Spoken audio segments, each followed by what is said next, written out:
আসসালামু আলাইকুম রহমতুল্লাহি ওবরাকাতুহ। আলহামদুলিল্লাহি ওয়াহদা ওয়াসসালাতু ওয়াসসালামু আলা মান লা নাবিয়্যা বা'দা ওয়া আলা আলিহি ওয়া সাহবিহি ওয়া মাওয়ালা। এবার দাওয়াত তুলে ধরার পরে প্রতিক্রিয়া। সবাই কেউ কেউ মুখ খুলছে, কেউ কেউ মুখ খোলে নাই। অনেকে চুপচাপ শুনে আস্তে আস্তে সবাই বাড়ির দিকে চলে গেছে। দুই একজন মুখ খোলা শুরু করছে। কেউ কেউ বলতেছে, এটা কি বিপদ হইল একটা, যে এত বড় বিপদের কথা বললো, এটা তো কোনো তেমন বিপদ মনে হচ্ছে না। সকালবেলা দেখলো ছেলেটা আমাদের আল আমিন, ছেলেটা কি মাথা টাথা নষ্ট হয়ে গেল নাকি জিনে ধরলো নাকি কি হইলো বুঝতেছি না। একজন এরকম মন্তব্য করতে করতে বাড়ির দিকে চলে যাচ্ছে। এই সবচেয়ে শয়তান আব্দুল উজ্জা, নবী সাল্লাল্লাহু আলাইহি সাল্লামের আপন চাচা। সেই আব্দুল উজ্জা সেই বলে উঠল, চিৎকার দিয়ে বলে উঠল, তাব্বাল্লাকা ইয়া মুহাম্মদ আলিহাযা জামাতানা, তাব্বাল্লাকা ইয়া মুহাম্মদ, হে মুহাম্মদ তোমার ধ্বংস হোক, তুমি ধ্বংস হয়ে যাও। আলিহাযা জামাতানা, সকালবেলা বিপদের কথা বলে আমাদেরকে এই জন্যই জমা করছো, এই জন্যই আমাদেরকে একত্রিত করেছো। তাব্বাল্লাকা, তোমার ধ্বংস হোক। আল্লাহ সুবহানাহু ওয়া তাআলা আল্লাহকে গালি দিলে আল্লাহ সহ্য করেন, কিন্তু আল্লাহর খলিলকে গালি দিলে আল্লাহ রাব্বুল আলামিন সহ্য করেন না। সাথে সাথে আল্লাহ পাক জবাব দিয়ে দেন। এবং আল্লাহ পাক দায়িত্ব নিছেন, ইন্না কাফাইনাকাল মুস্তাহজিইন, আপনাকে যারা ষড়যন্ত্র করবে, আপনার বিরুদ্ধে যারা কিছু করবে, আমি আল্লাহ তাদের জন্য যথেষ্ট, আমি আল্লাহ তার প্রতিশোধ নিব। আল্লাহ পাক আয়াতে কারিমা নাজিল করে দিয়েছেন। কোন আয়াত? সূরা আল-লাহব। তাব্বাত ইয়াদা আবি লাহাবিন ওয়া তাব, তাব্বাত ইয়াদা আবি লাহাব, আবু লাহাবের দুই হাত ধ্বংস হয়ে যাক, ওয়া তাব্বা, এবং সে নিজেও ধ্বংস হয়ে যাক। দুই হাত মানে তার যত ক্ষমতা, যত শক্তি, যত প্রভাব যা আছে সব ধ্বংস হয়ে যাক, এমনকি সে নিজেও ধ্বংস হয়ে যাক। মা আগনা আনহু মালুহু ওয়া মা কাসাব, তার কোনো সম্পদ, তার উপার্জনের কোনো কিছুই তার কোনো কাজে লাগবে না, কোনো কিছু তার কাজে লাগবে না। সাইয়াসলা নারান, অচিরেই সে এমন এক আগুনের মধ্যে ঢুকবে, যাত লাহাবিন, যে আগুনটা হবে লেলিহান বিশিষ্ট, সেই লেলিহান বিশিষ্ট আগুনের মধ্যে সে অচিরেই প্রবেশ করবে, ঢুকবে। এবং সে একা ঢুকবে না, ওয়া মরাতুহু, তার সাথে তার দুষ্ট শয়তান, তার স্ত্রী উম্মে জামিল লানাতুল্লাহি আলাইহা, ওই মহিলাটাও ঢুকবে।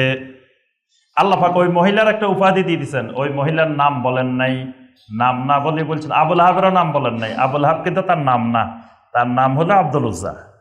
কিন্তু তাকে আবুল আহাবের ব্যাপারে আমরা একটু পরে বলবো কেন আবুল আহাব হয়েছে। এর বোন নাম হলো উম্মে জামিল। আল্লাহ বলছেন হাম্মালাতাল হাতাব,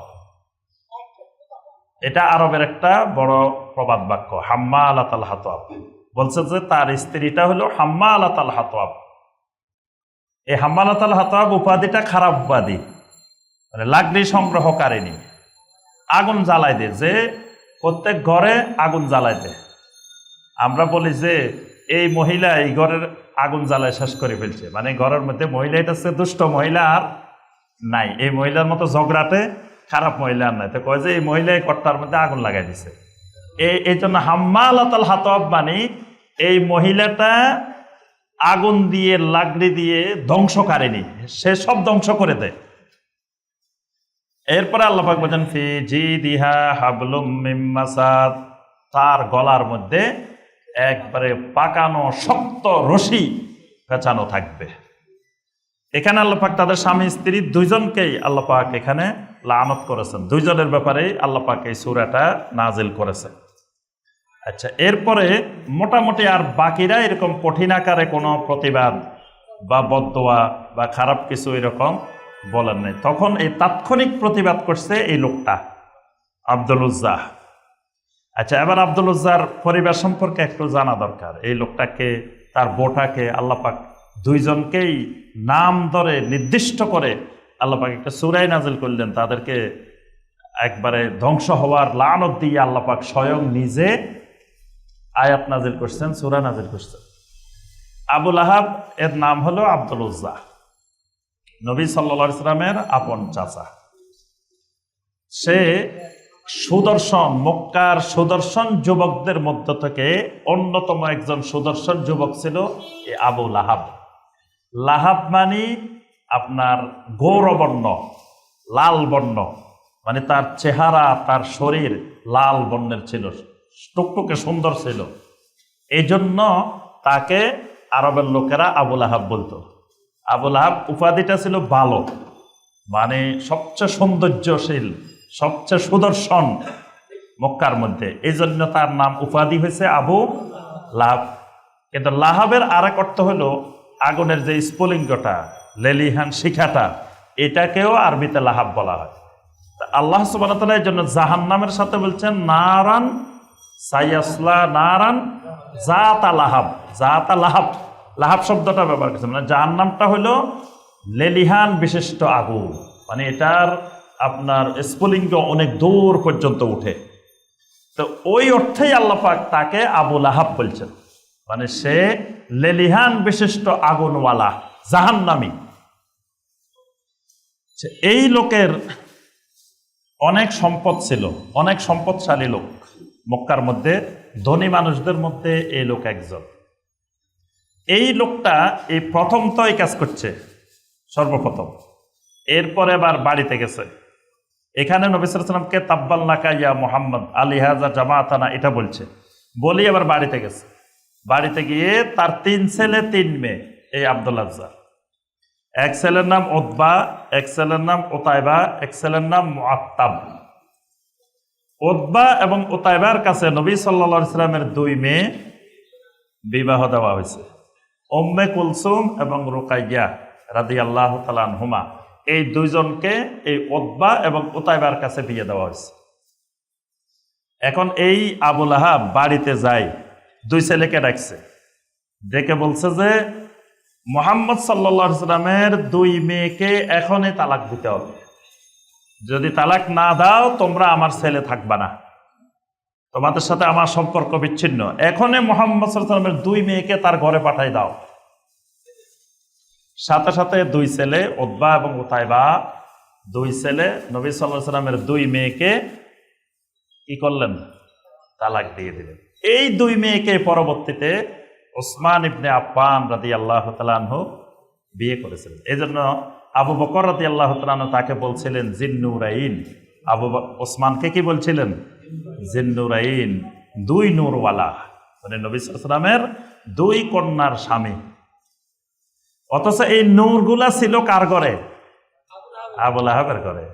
এত বদনসিব, এত হতভাগা, 2 নূরকে ঘর থেকে সে নূর বাইর করে দিচ্ছে। মানে কারো কপালে যদি, তাকদিরে যদি নূর না থাকে তো সে ঘষে ফালাই দেয়, মানুষ বলে না। তার ঘরে আল্লাহ রাব্বুল আলামিন এই 2 নূর আল্লাহ পাক এনে দিয়েছিলেন, কিন্তু সেই 2 নূর ঘর থেকে বের করে দিচ্ছে। সাথে সাথে 2 ছেলে তালাক দিয়ে দিচ্ছে। দেখেন তাওহীদের দাওয়াত কত কঠিন। এতদিন পর্যন্ত যে মানুষটা সবচেয়ে প্রিয় মানুষ, সবচেয়ে মহব্বতের মানুষ, আল আমিন, তাওহীদের দাওয়াতটা প্রকাশ্যে দেওয়ার সাথে সাথে 2টা মেয়ে ঘরে চলে আসা, এটা কি সহজ কথা? আপনার আমার বা স্বাভাবিকভাবে একজন মানুষের 2টা মেয়ে যদি সাথে সাথে ঘরে চলে আসে তালাক প্রাপ্তা হয়ে, এটা অনেক কঠিন জিনিস না? দেখেন এই দাওয়াতের সাথে সাথে আপন চাচা ধ্বংস হওয়ার জন্য তাব্বাল্লাকা বলে উঠছে। অথচ এতদিন পর্যন্ত সবাই বলছে এই ছেলে আল আমিন। তাওহীদের দাওয়াত প্রকাশ্যে দেওয়ার সাথে সাথে আপন চাচা হয়ে গেছে প্রধান দুশ্মন, বলতেছে তাব্বাল্লাকা ইয়া মুহাম্মদ। সাথে সাথে 2টা মেয়ে তালাক প্রাপ্তা হয়ে ঘরে চলে আসছে। এই 2 ছেলের মধ্যে উতবা পরবর্তীতে ইসলাম গ্রহণ করছে। উতবা এবং মুআত্তাব, এই 2 জন আপনার মক্কা বিজয়ের পরে এরা ইসলাম গ্রহণ করছে। আর উতাইবা, যেটা নবী সাল্লাল্লাহু আলাইহি ওয়াসাল্লামের মেয়ে বিয়ে করছিলেন, এই উতাইবা আরো ইবলিস লানাতুল্লাহি আলাইহি। উতাইবা কি করছে? উতাইবা যখন সূরা আন-নাজম নাজিল হয়েছে, সূরা আন-নাজম নাজিল হওয়ার পরে সে রাগে ক্ষোভে নবী সাল্লাল্লাহু আলাইহি ওয়াসাল্লামের সামনে গেছে, যাই বলতেছে ওয়ান নাজমি ইযা হাওয়া মা দাল্লা সাহিবুকুম ওয়া মা গাওয়া সুম্মা দানা ফাতাদাল্লা ফাকানা কাবা কাউসাইনি আও আদনা। মাঝে মাঝে কয়েকটা আয়াত সে বলতেছে, বলতেছে যে এই আয়াত এগুলোকে আমি ছুঁড়ে ফেলে দিলাম, এগুলাকে আমি অস্বীকার করলাম। এই কথা বলে সাথে সাথে নবী সাল্লাল্লাহু আলাইহি ওয়াসাল্লামের গায়ের জামা ধরে টান মারছে, টান মেরে নবী সাল্লাল্লাহু আলাইহি ওয়াসাল্লামের চেহারা মোবারকের উপরে থুতু নিক্ষেপ করছে। এই ওতাইবা আল্লাহ রাসূল সাল্লাল্লাহু আলাইহি ওয়াসাল্লাম সাথে সাথে আল্লাহর কাছে দোয়া করলেন, আল্লাহুম্মা সাল্লিত আলাইহি কালবাম মিন কালাবিক, আল্লাহুম্মা সাল্লিত আলাইহি কালবাম মিন কালাবিক। আয় আল্লাহ, আপনার কুকুর সমূহের মধ্য থেকে একটা কুকুর তার উপরে আপনি লেলিয়ে দেন। নবী সাল্লাল্লাহু আলাইহি ওয়াসাল্লাম ওতাইবার জন্য সরাসরি বদদোয়া দিচ্ছেন সাথে সাথে, কারণ নবী সাল্লাল্লাহু আলাইহি ওয়াসাল্লামকে এরকম অপমান জীবনে আর কেউ করে নাই। নবী সাল্লাল্লাহু আলাইহি ওয়াসাল্লামের চেহারা মোবারকের উপরে থুতু নিক্ষেপ করছে। এই জন্য নবী সাল্লাল্লাহু আলাইহি ওয়াসাল্লাম বলেন, আল্লাহুম্মা সাল্লিত আলাইহি কালবাম মিন কালাবিক, আল্লাহ আপনার কুকুর সমূহের মধ্য থেকে একটা কুকুর তার উপরে লেলিয়ে দেন। এই লোক এই ওতাইবা ব্যবসা করার জন্য কিছুদিন পরে সিরিয়া গেছে। সিরিয়া যায় এক জায়গায় অবস্থান করতেছে, রাত্রে অবস্থান করার পরেই দেখতেছে একটা বাঘ, বড় একটা বাঘ চারিদিক দিয়ে খালি ঘুরে। তার সাথে কিন্তু আরো লোক আছে, আরো 10-15 জন আছে। এই বাঘ দেখি সে বুঝে ফেলছে, সে সবাই বলতেছে, এই তো মুহাম্মদ সাল্লাল্লাহু আলাইহি ওয়াসাল্লাম যে বদদোয়া দিছেন, আমাকে যে বলছিল কুকুর লেলিয়ে দেওয়ার জন্য, এই কুকুর এসে গেছে। এটা বনের সবচেয়ে বড় কুকুর, শক্তিশালী কুকুর, বাঘ হাজির হয়ে গেছে। এরপরে কিছুক্ষণ পরে বাঘ এসে বাকি 14-15 জনের, বাকিদের কিছুই করে নাই, তাদের মধ্য থেকে তাকেই ধরে নিয়ে গেছে বাঘ। আল্লাহ সুবহানাহু ওয়া তাআলার পক্ষ থেকে নিয়োজিত বাঘ, তাকে ধরে নিয়ে একেবারে টেনে হিজড়ে টুকরা টুকরা করে বাঘ তাকে খেয়ে ফেলছে, কোথায় বাঘে। আর বাকি 2 ছেলে ইসলাম গ্রহণ করছে, আর 3 মেয়ে ছিলেন, ওনারাও পরবর্তীতে আবু লাহাবের 3 মেয়েও ইসলাম গ্রহণ করছে। এখন আসেন আবু লাহাবের আরেক শয়তানি, সেটা হলো এই আবু লাহাব কি করত, নবী সাল্লাল্লাহু আলাইহি ওয়াসাল্লাম যখন কোথাও দাওয়াত দিতেন, কোনো বাজারে, তারপরে হজের সময় হাজিদের কাছে, ওমরাকারীদের কাছে, তারপরে বিভিন্ন জায়গায় যখন লোকজন দাঁড়াইতেন, তখন নবী সাল্লাল্লাহু আলাইহি ওয়াসাল্লাম তাদের 10-15 জনকে জমায়েত করে দাওয়াত দেওয়া শুরু করতেন। নবী সাল্লাল্লাহু আলাইহি ওয়াসাল্লাম বলতেন, ইয়া আইয়ুহান নাস কুলু লা ইলাহা ইল্লাল্লাহ তুফলিহু, হে মানুষেরা, তোমরা লা ইলাহা ইল্লাল্লাহ বলো, তাহলে তোমরা সফল হইবা। নবী সাল্লাল্লাহু আলাইহি ওয়াসাল্লাম এই লোকগুলারে এই কথা বললে নবী সাল্লাল্লাহু আলাইহি ওয়াসাল্লাম যখন একটু এদিকে আসতেন, অথবা ওই দাঁড়ানোর মধ্যেই পিছন দিয়ে দৌড়ায় আবু লাহাব যায় হাজির হইত। হাজির হয়ে বলতো, ইয়া আইয়ুহান নাস লা তুতিউহু, হে মানুষেরা, খবরদার তার কথা শুনিও না, তার আনুগত্য করিও না। ফাইন্নাহু সাবিউন কাজ্জাব, সে বলতো যে শোনো, এই লোকটা যে তোমাদেরকে দাওয়াত দিছে তার কোনো কথাবার্তা শুনিও না, কারণ এই লোক সবচেয়ে বড় মিথ্যাবাদী, নাউজুবিল্লাহ, এবং ধর্মত্যাগী। এই লোক আমাদের বাপদাদার ধর্ম ত্যাগ করে ফেলছে, সুতরাং খবরদার এর কথা তোমরা শুনিও না, এর কথা মানিও না।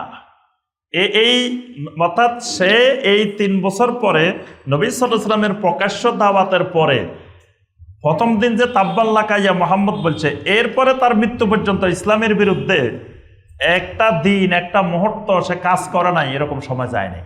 তার 24 ঘন্টা ডিউটি যেন নবী সাল্লাল্লাহু আলাইহি ওয়াসাল্লামের পিছনে লেগে থাকা, ইসলামের বিরুদ্ধে লেগে থাকা।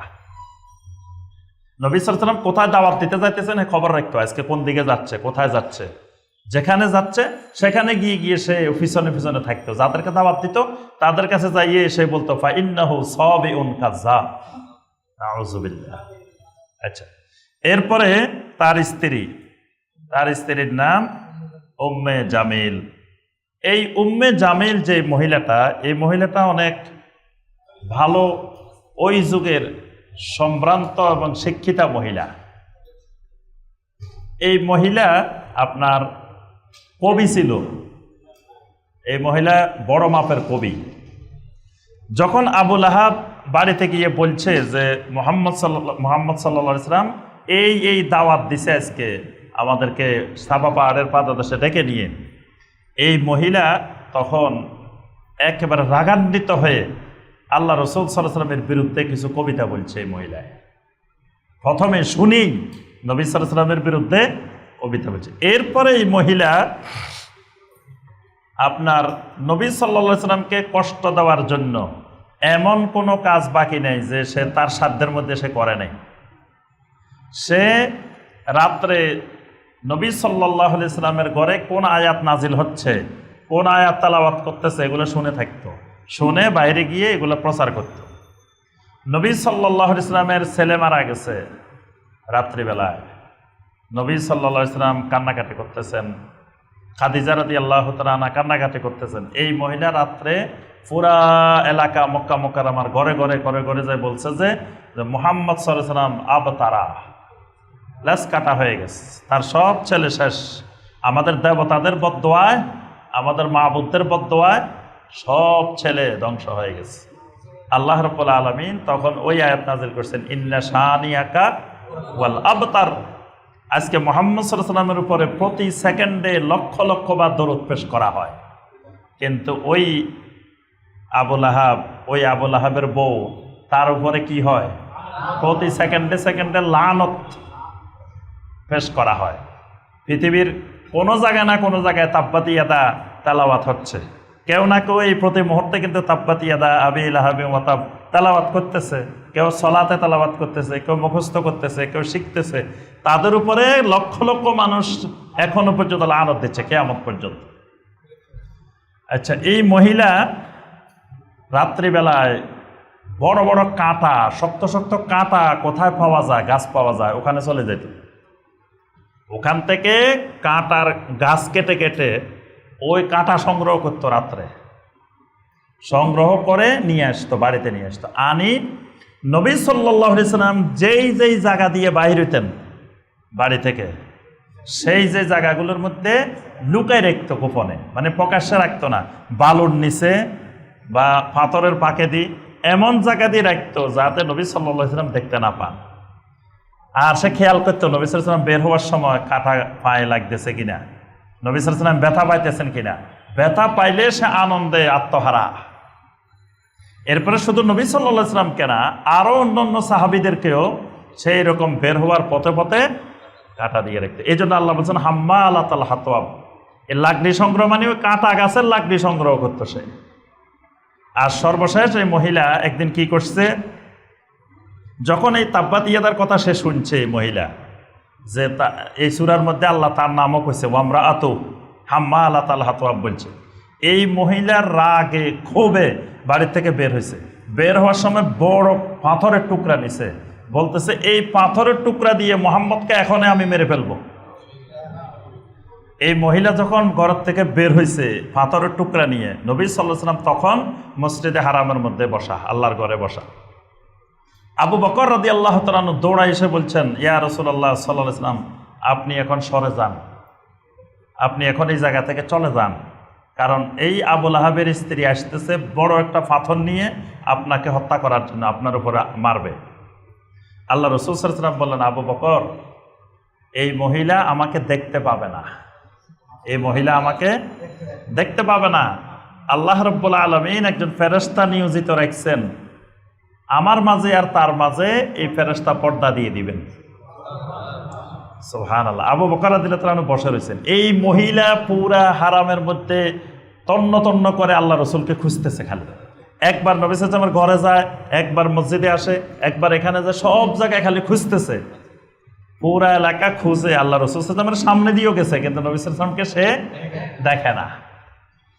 আর সর্বশেষ না পাই, সে বলতেছে, সে তো কবি, সে বড় মানের কবি, সে উঠে বলতেছে মুজাম্মামান আসাইনা ওয়া আমরুহু আবাইনা ওয়া দীনুহু কালাইনা, চিৎকার দিয়ে দিয়ে বলতেছে, মানে লোকেরা সবাই বলে সে নাকি মুহাম্মদ, আমি নাম দিলাম সে মুহাম্মদ না, সে মুজাম্মাম। নাউজুবিল্লাহ। মানে নবী সাল্লাল্লাহু আলাইহি ওয়াসাল্লামের নাম হলো মুহাম্মদ, ওই শয়তান মহিলা বলতেছে কি মুজাম্মাম। মুহাম্মদ মানে প্রশংসিত, দুনিয়ার সব জায়গা থেকে, সব স্তর থেকে প্রশংসিত। আর মুজাম্মামান মানে নিন্দিত, সবচেয়ে তিরস্কৃত, সবচেয়ে নিন্দিত। এই জন্য এই মহিলা বলতেছে মুজাম্মামান আসাইনা, মুজাম্মামের কথা আমরা অমান্য করলাম। ওয়া আমরুহু আবাইনা, তার সকল নির্দেশ, তার সব কিছু আমরা অস্বীকার করলাম। ওয়া দীনহু কালাইনা, তার দ্বীনের সাথে আমরা সকল প্রকার সম্পর্ক আমরা বিচ্ছেদ করলাম। এই কথা বলে বলেই বাড়ির দিকে ফিরে গেছে। আচ্ছা, এই মহিলা কয়দিন পরে একদিন ওই এরকম কাঁটা সংগ্রহ করার জন্য গেছে। রাত্রিবেলায় কাঁটা সংগ্রহ করতে যায়, বিশাল এক কাঁটার বোঝা নিয়ে আসতেছে। কিছু দূর আসার পরে আর শক্তি কুলাইতেছে না, কাঁটার বোঝাটা রাখি একটা পাথরের উপরে বসছে মহিলাটা। বসার পরে আল্লাহ সুবহানাহু ওয়া তাআলার একজন ফেরেশতা তাকে টান মেরে, একটা রশি দিয়ে টান মেরে পাথর থেকে ফেলে দিছে। ফেলে দিয়ে ওই জায়গায় তার মৃত্যু হয়। ওই মহিলার ওই জায়গায় মৃত্যু হয়। আল্লাহ বলছে ফি জিদিহা হাবলুম মিন মাসাদ, ওই জায়গায় ওই মহিলা মারা যায়। আর আবু লাহাবের মৃত্যুটা হয়েছে বদর যুদ্ধের কয়েক মাস পরে। হঠাৎ করে তার ফ্ল্যাগ রোগ হয়েছে। ফ্ল্যাগ রোগে আক্রান্ত হয়ে সে এমন অবস্থা হয়েছে, তার স্ত্রী, তার ছেলে মেয়ে, পরিবার যা ছিল সবাই তাকে রেখে সবাই চলে গেছে, ঘরের মধ্যে একা রেখে চলে গেছে। এরপরে সে মরে গেছে। মরেও 3 দিন ছিল ঘরের মধ্যে, মরার পরেও 3 দিন ছিল। এখন এবার লাশ পচা যাইতেছে, দুর্গন্ধ বাইরে হওয়া শুরু হয়েছে। এখন কি করবে? তখন একটা গর্ত করে, এবং তারা তাকে ধরে নাই, তাকে মানে ইয়া দিয়ে, আপনার বিভিন্ন ধরনের লাঠি দিয়ে, মানে তাকে ঠেলতে ধাক্কাতে মানে লাঠি দিয়ে ঠেলে ওই গর্তের মধ্যে নিয়ে ফেলছে। মানে হাত দিয়ে কেউ ধরে নাই, তাকে হাত দিয়ে কেউ স্পর্শ করে নাই। ওই লাঠি দিয়ে গুতায় ঠেলে তাকে নিয়ে ওই গর্তের মধ্যে পালানো হয়েছে। পালাই আবার উপরের থেকে পাথর দিয়ে দূরের থেকে পাথর মেরে পাথর দিয়ে চাপা দেওয়া হয়েছে। মানে আল্লাহ সুবহানাহু ওয়া তাআলা যে তাব্বাত ইয়াদা আবি লাহাবিন ওয়া তাব বলছেন, সে তাব্বের শাস্তি সে দুনিয়াতেও পাইছে। আর সাইয়াসলা নারান যাতা লাহাব তো আছে পরবর্তীতে তার জন্য নির্ধারিত।